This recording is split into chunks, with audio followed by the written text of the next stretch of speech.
Hola, ¿qué tal mi gente? Aquí les traigo un video donde vemos a los docentes, padres de familia, estudiantes de la escuela primaria, media y premedia.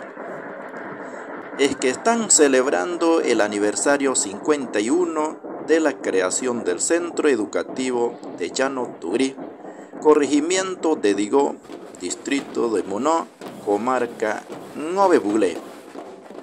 Seguidamente, la banda de guerra del centro educativo de la capital de la comarca Llano Tugrí, Novere Bobdi. Así es la comarca, espero que lo disfrute mi gente.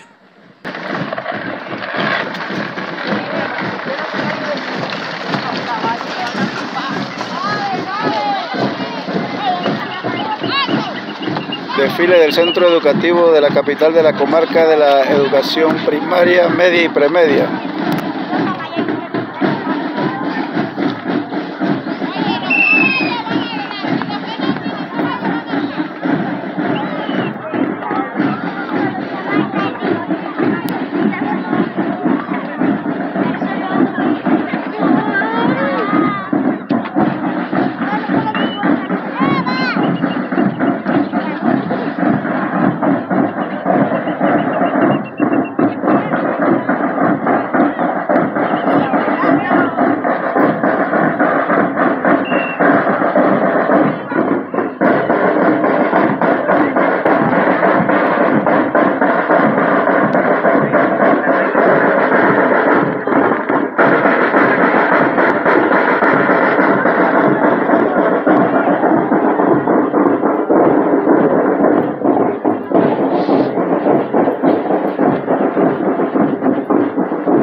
Así se celebra el aniversario 51 de la creación del Centro Educativo de Llano Tugrí, corregimiento de Digó, comarca Nove Buglé. Gracias por ver el video. Hasta la próxima.